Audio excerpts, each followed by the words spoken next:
बिस्मिल्लाहिर्रहमानिर्रहीम अस्सलाम वालेकुम नाज़रीन, आप सबका क्या हाल है। मैं उम्मीद करता हूँ कि आप सब खैरियत से होंगे। आज हम बात करेंगे स्कूल वजीफ़ा खिदमत कार्ड के हवाले से, क्योंकि जो पेमेंट है खिदमत कार्ड की वो काफ़ी लोगों की आ चुकी है, उनके अकाउंट में ट्रांसफ़र कर दी गई है। तो इसी पर हम तफ़सील से बात करते हैं। इससे पहले आपसे छोटी-सी रिक्वेस्ट है कि अगर मेरे चैनल पर आप पहली दफ़ा तशरीफ़ लाएँ तो मेरे चैनल को लाज़मी सब्सक्राइब, लाइक और साथ वाले बेल आइकन को पर प्रेस कर दें, ताकि हर आने वाली वीडियो का नोटिफ़िकेशन आपको बर वक़्त मिल सके। क्योंकि मैं साथ फल program, Benazir income support program, खिदमत कार्ड, स्कूल वजीफ़ा कार्ड, ज़ेवर तलीम प्रोग्राम, वसीला तलीम प्रोग्राम, एहसास राशन प्रोग्राम, मज़दूर कार्ड के हवाले से जो भी नई अपडेट होती है उस पर वीडियो अपलोड करता रहता हूँ, ताकि आपको इन्फॉर्मेशन मिलती रहे। तो चलते हैं वीडियो की तरफ। तो जो स्कूल वजीफ़ा खिदमत कार्ड की पेमेंट है, जिनके अकाउंट अब ब्लॉक आ रहे थे, उनके काफ़ी लोगों के अकाउंट ओपन हो चुके हैं। वो अपनी पेमेंट जो है कनेक्ट एचबीएल से वो वसूल कर सकते हैं।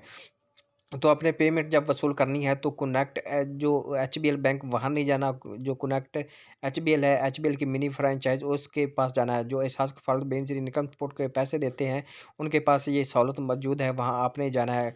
और जो साथ लेकर चीज़ें जानी है वो आपने अगर बायोमेट्रिक पैसे वसूलने हैं तो आपने वहाँ जाना है कनेक्ट बाय एचबीएल एजेंट के पास, अपनी सिम और शनाख्ती कार्ड साथ लेकर जाना है। सिम अगर आपके पास नहीं है या बंद हो गई है तो फिर आपको पैसे नहीं मिलेंगे, क्योंकि जब बायोमेट्रिक के साथ ओटीपी भी सिम पर जाता है, जो लगाना लाज़मी होता है। अगर आप ओटीपी नहीं देंगे तो आपकी पेमेंट विथड्रॉ नहीं होगी। अगर आपके पास एटीएम है, वो उसकी डेट एक्सपायर नहीं है और पिन कोड जो वर्किंग में है, तो आप किसी भी एटीएम मशीन से पैसे निकलवा सकते हैं। उसके लिए जो है वो बायोमेट्रिक या थंब लगाने की ज़रूरत नहीं, वो कोई भी एटीएम से निकलवा सकता है। अगर आपकी पेमेंट बायोमेट्रिक निकलवानी है तो फिर जिसके नाम अकाउंट है, क्योंकि लड़की के जो बाप होता है उसके नाम अकाउंट है, वो जाकर बायोमेट्रिक एजेंट से पैसे वसूल कर सकते हैं। तो अगर आपके पास सिम है और उस पर मैसेज नहीं आ रहा, तो फिर आपने जो बैंक ऑफ पंजाब जाना है। अगर आप, क्योंकि पहले जब ये खिदमत कार्ड शुरू हुआ तो उस वक़्त ज़ोंक था। जितनी भी सिम है वो सब ज़ोंक की है। तो अगर आपकी सिम ब्लॉक हो गई है या आपके नाम से ख़त्म हो गई है तो फिर आप दोबारा जो है रिप्लेस सिम वही नंबर की ज़ोंक से निकलवा सकते हैं। किसी और नंबर की नई नहीं लेने की, वो रिप्लेस होगी उसी पर ही ओटीपी जाएगा। जब ओटीपी जाएगा तो आपकी पेमेंट विथड्रॉ होगी। और जिनका एरर 118 आ रहा है, उनकी जो प्रॉब्लम सॉल्व हो गई थी तकरीबन आज से 10-15 दिन पहले, वो पेमेंट अपनी वसूल कर सकते हैं। और जिनका 90, 80 का, 84 का जो प्रॉब्लम थी, वो भी तकरीबन 50% सॉल्व हो चुकी है।